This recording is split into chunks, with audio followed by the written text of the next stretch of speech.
Hey everybody, it's Chris with Life 180 and I'm really excited to be doing this video. Welcome to 2021 and for this video, I'm going to be talking about exactly the 4 things that I think every single person in this world needs to do to maximize opportunity in 2021. Now, here's what I know. The world is full of uncertainty right now. I don't care what side of the political spectrum you kind of rest on or reside in. The reality is I think there's a lot of uncertainty going on in the world right now. And nothing is worse than uncertainty. I know there's a lot of people out there that are kind of singing the praises that 2020 is over. And I don't want to be negative Nancy over here, but I am in the camp that 2021 is actually going to be just as bad, if not worse, than 2020. Now, I have a lot of reasons for that. I'm actually going to do a different video completely on why I believe that. But the synopsis of that is, look, at last year, the reality of the situation was it sucked. I think everybody can acknowledge that and will agree to the fact that 2020 was probably the worst year of any of our lives in a lot of ways. A lot of us made more money, all these things. A lot of us got some great perspectives out of it. But at the end of the day, for the most people, 2020 was not a great year. Now, the year itself was cushioned because there were a lot of government programs that allowed people to take advantage of financial assistance and government aid to make sure that they could miss their mortgage payments without penalization, without going into foreclosure. They could do the same with their cars, put those in forbearance. They could do that with their credit cards. There's all these different things. You got unique access to 401k balances without penalties like never before, right? And so all of those stresses were relieved by government programs. And now a lot of those programs come to an end in March of this year for people. People had a 12-month, for instance, 12-month forbearance on their mortgages up to 12 months because of the CARES Act.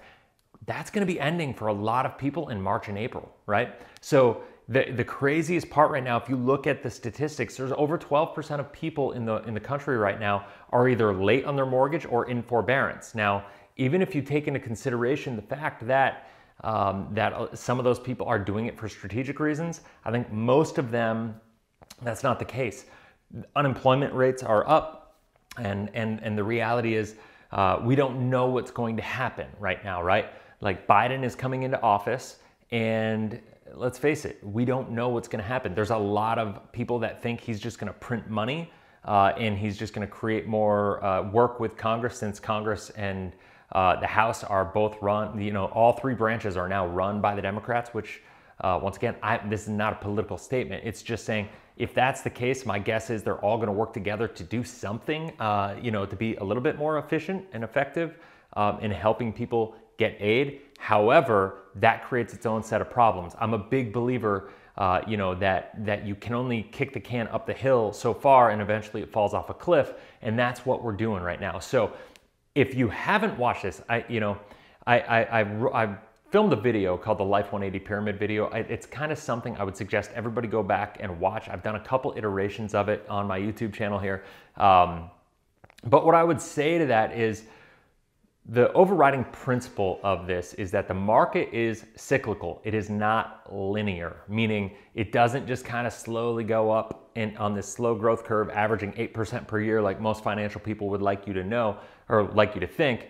It is cyclical, meaning it is volatile. It takes a while to go up and then it crashes, and it goes up and it crashes, and it slowly goes up over a period of time. But the bottom line is there's more opportunity in those downtimes. More millionaires are created in 2009, 10, 11 than were created the 20-something years before that, right? Why? Because there's more opportunity when times are challenging. So the purpose of this video is to actually give you 4 things that you can do for 2021 to make sure that you are in a position to take advantage of opportunity and catapult your wealth potential forward. Because I know there's a lot of people out there that feel like they can't do this, that they're scared, there's fear, but I'm here to tell you that you can do something about it. So let's get into this. Number 1, the first thing that you need to do, this is going to sound pretty simple, straightforward, may sound a little bit overwhelming. I've done videos on this, but it's get debt free. If you are not debt free, you are going to be in a bad position. Think about, we don't know what's going to be happening in this world.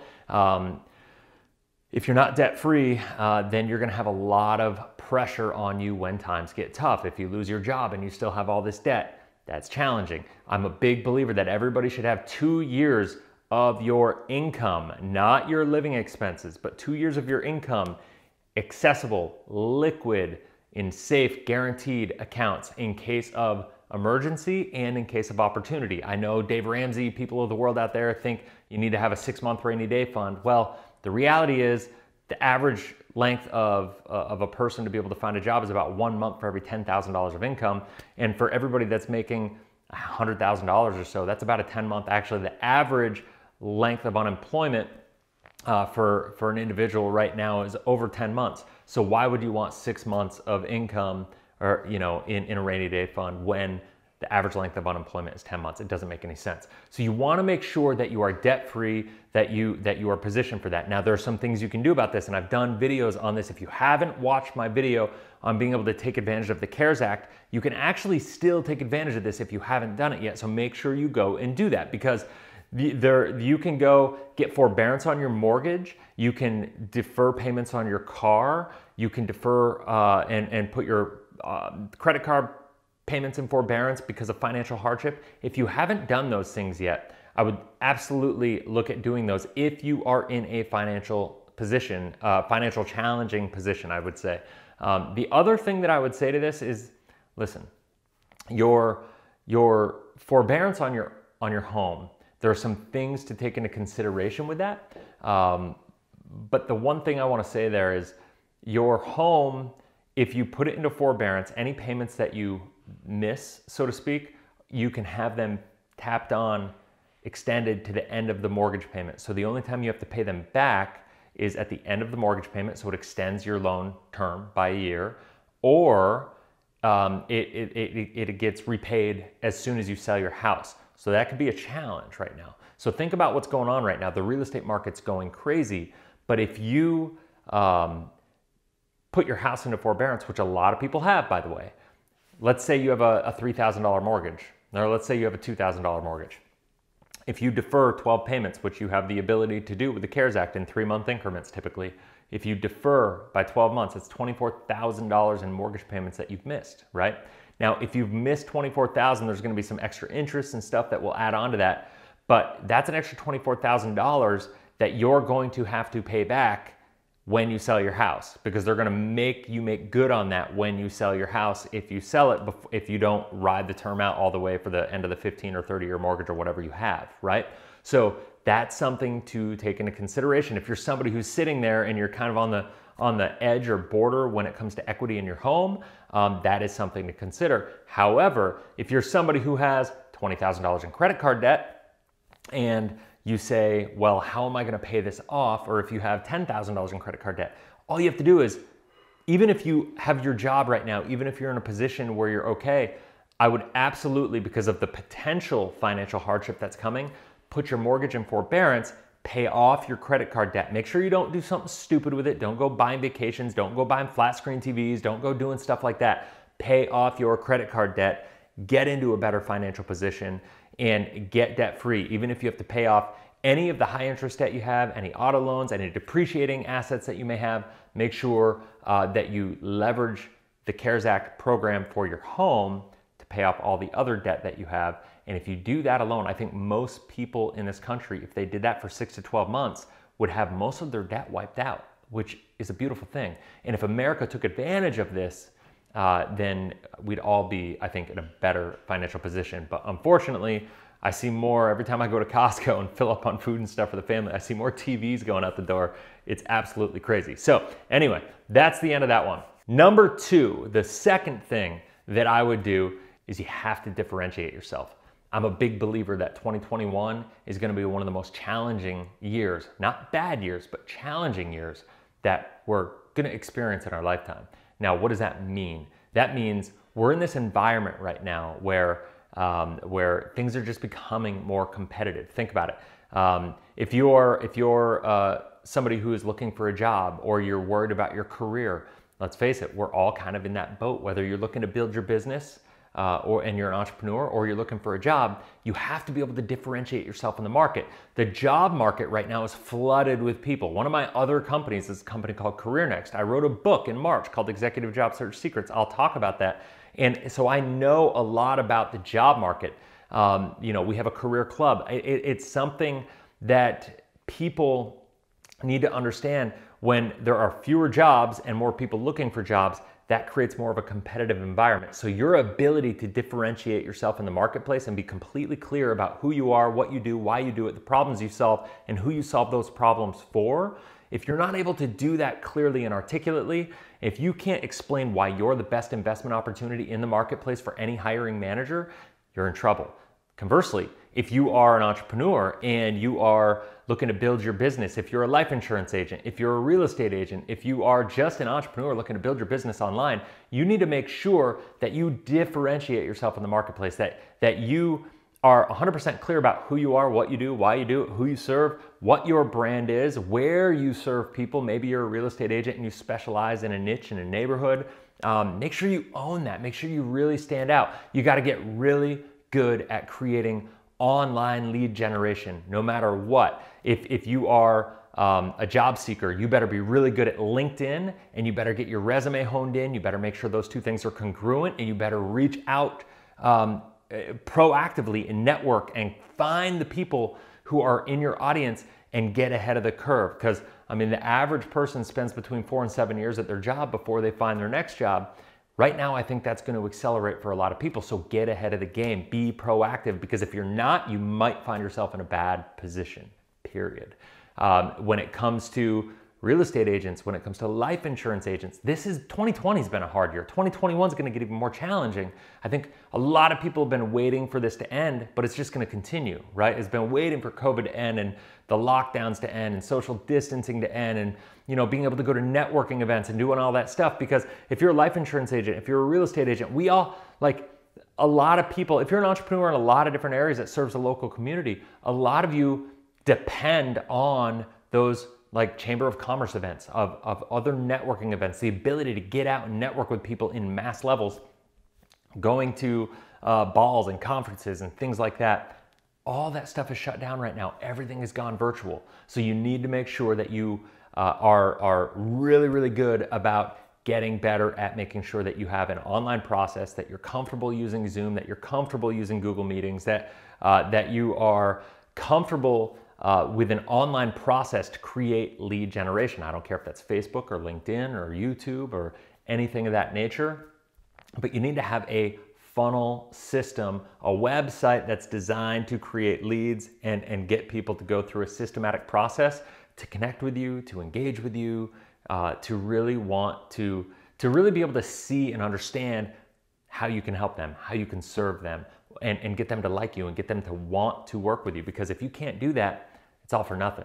You're gonna struggle. You're not gonna be able to pick up leads. You're gonna be relying on things that are outside of your control. And let's face it, that's not a recipe for success. All right, so the third thing that I think every single person in this world should be doing right now is creating intentionally a stream of passive income. Now, there are a lot of different ways that you can do this. I don't know about you and your specific situation, your set of circumstances, your skills, the different traits and abilities that you may have, but I do know that creating passive income is absolutely essential. If you're in a position you have cash and you can get into real estate, you can create passive income that way, that's fantastic. Most people are not there. I understand that. Here's the deal. You can go out and you can do affiliate marketing. You can create passive income through YouTube. If you go create YouTube, if you're a real estate agent, if you're a life insurance agent, go create a YouTube channel like I have. It's not, I don't even have a huge following compared to a lot of people out there.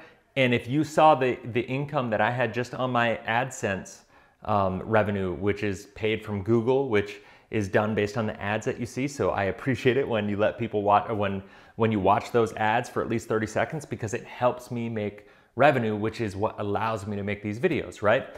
And so when you look at that, that's a stream of passive income, because you make a video once. I'm still making money on videos that I made 3 years ago, 4, 5 years ago, right? It's crazy. It's fantastic. You don't have to make a lot of money to make it worth it every month on a video. If I make 10 bucks a month on a video, I made a video 5 years ago. If I make 10 bucks a month on that video alone, think about it. That's 500, or what is it? 120 bucks a year, and then that's 540 bucks for every video that I make over a 5-year period. Like if I do a video a day like that, it starts to add up. Now there's some things to think about with YouTube, and it's not necessarily the best thing for everybody, simply because you have to get to 1,000 subscribers, and they put some barriers before you can actually monetize it. But I would absolutely say that there are a lot of ways that you can do that. Now, you can also attract clients. It's a way for you to differentiate yourself. If you're a life insurance agent, it's a way to show your expertise. If you're a real estate agent, it's a way for you to show your expertise. A mortgage advisor, same thing. No matter what it is, just go out there, master your craft. Now, when it comes to other passive income types, you could go create a course. You could write a book. You could do all sorts of different things. You can create digital programs that you can sell. And it's awesome because you can sell some of these programs at 19 bucks. 17 bucks, $9, $47, $97. Anything 100 bucks or less, you're gonna be able to sell pretty effectively online. Now, here's the thing. You don't need to be a complete expert. You just need to be better than some people out there, and you gotta have a passion for it, and you gotta know that you can serve people. My mother-in-law is really big into knitting, right? Blows my mind. People are into knitting. That's awesome. I guess to each their own. But it just goes to show that no matter what you're into, there are plenty of people out there that have a passion for what they do and are willing to invest in that passion, right? My mother-in-law spends thousands of dollars every year on different patterns, on different coaching, different like groups that she gets involved with. She travels, goes to a national knitting conference, all these different things. So no matter what you have, even if you think there's nothing there, if you're amazing at knitting, go. And I've been trying to talk my mother-in-law into this because she is, but she's just got this own little fear going on, and quite frankly, she just doesn't need the money, so there's not that need. But at the same time, like if she wanted to, she could go out and create a complete course, a community, a Facebook group, create a digital product, be able to serve that audience and work in something she's passionate about. Heck, she's doing it anyway. Why not try to monetize it? So that's what I would encourage you. If you're a gamer, dude, don't just be somebody who is gaming and wasting your time playing games, not building anything of substance. Go out there and be a producer if you're gonna be playing the games as well. Make sure you're creating something. Affiliate marketing is another big thing, right? Affiliate marketing, plenty of software. Software is becoming such a big thing out there. I'm a big believer in ClickFunnels. I'm a partner with ClickFunnels. I do a lot of our business development stuff through ClickFunnels, through ActiveCampaign, through Calendly, through Pipedrive, through all these different software tools that I use personally. So anything that you're using in your business, my guess is for a lot of you, there's a chance that there is an affiliate opportunity to share that with people. Doesn't have to be a lot. I mean, I've already made upwards of almost $15,000 to $16,000 this year alone. Well, I can't say this year, but I think just last year, 2020. I guess in the last 12 months is what the rolling thing shows me. I forget we're in 2021 now, even though I'm making this video for 2021. But about $16,000 just in ClickFunnels affiliate commission, simply because I use it for everything I do. I'm a huge believer in it. I know it inside out, and I can serve people. I can help people. And when I help them get going on it, I actually make affiliate commission when I do that, right? And so that's an extra way to create a side stream of income behind all the services and the fees that I charge for my work and my expertise anyway, right? And so I would absolutely suggest getting behind affiliate income, creating side streams of income, and being intentional about doing that, because when times get challenging, having that passive income and that passive side stream of income, even if it's not your main thing, is going to be a godsend. It's going to be a blessing, and you're just going to be grateful that you did it. Now, the fourth thing that I think everybody should do, and it's kind of in alignment with what I've been talking about so far, but it is get as liquid as possible. You need to become liquid. You need to get debt-free, and you need to be liquid, meaning don't have your money tied up in 401ks, don't have it tied up in college planning accounts for your kids, don't have it tied up in IRAs or anywhere that you're not going to be able to access it without getting penalized or getting taxed or anything of that nature. You want to make sure that you have access to this, because let's face it, if all these programs that the government is putting out there come to a halt, If all this uncertainty continues to increase, the longer this goes on, the more fed up people are becoming. And the longer it goes on, the more uncertain people are becoming about when we're coming out of this. The longer it goes on, the less ability the government has to keep pumping the economy with money, with unemployment bonuses, with stimulus checks, with all these different things for businesses, for individuals, all that stuff. Eventually, that's gonna come to a halt. I talked to a guy over this past weekend that owned a repossession company. He goes around, he repossesses automobiles. He repossesses, heck, he told me he even repossessed like x-ray machines and anything with like a serial number or a VIN number on it. And he said repossessions this month alone are up 400%. That is a scary, scary, scary number.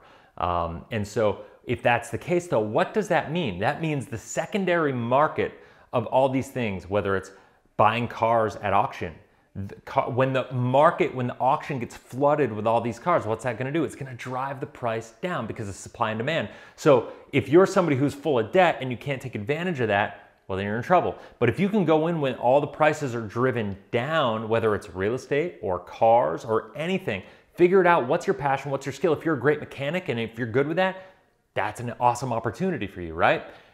Now is going to be the time. So make sure that you are as liquid as possible to take advantage of the opportunity that is created in these uncertain environments. I'm not a doomsdayer. I'm not somebody who believes that the end is near and the sky is falling and Chicken Little and all that stuff. I'm a big believer that this is part of a cycle, that we are going to be going through a downward spiral right now for a while, and it may be a year or two. And the question that I have for you is, do you want to be somebody who suffers through that, or do you want to be somebody who's positioned to thrive through that so you can take advantage of the opportunity that's created so you can be one of the many that become wealthy in the process? There's one of the most frustrating things that I hear every day is the conversation about the growing gap between the wealthy and the middle class, or the haves and the have-nots, and that's absolutely true. I 100% agree with that statement, that sentiment. The problem is the why behind that. The reason that wealthy people are becoming more wealthy is because they're sitting on cash and they have access to capital to take advantage of opportunity. So when there's blood in the streets, as Warren Buffett says, that's when the time to buy is. When everybody else is making bad financial decisions because the economy is struggling, because they have to compromise and make poor decisions just to survive. If you're worried about survival, you can never be thinking about taking advantage of opportunity to thrive. And that's what I want to be able to help you to do. So with this said, I'm going to be doing a complete series on kind of predictions for 2021, suggestions for 2021. I'm going to be doing this whole thing about 2021 because I believe this is going to be a massively pivotal year for all of us. If you want to be able to create wealth, if you want to be able to grow your business, if you want to be able to find the job of your dreams, any of this stuff, 2021 can be your year. I encourage you to not lose faith, to not lose hope. I know a lot of the news out there is negative. Don't buy into the fear mongering. Don't succumb to that pressure of the audience. And if you struggle with that, turn off the news, turn off Facebook, turn off all that stuff, and really just focus on the positive stuff. Focus on the things that you can control. Go out there and crush it. So that's my advice for today. So I hope that helps. I hope it makes sense. Those are the 4 things that I think every single person in this world needs to do for 2021 right now at the beginning of 2021 to take advantage and to be able to thrive and find and maximize the opportunity in their lives, in their professions, in their businesses, and just ultimately their lives in general. So I hope you go out there, have a blessed, inspirational day. Go out and crush it. I'll talk to you on the next video. Take care.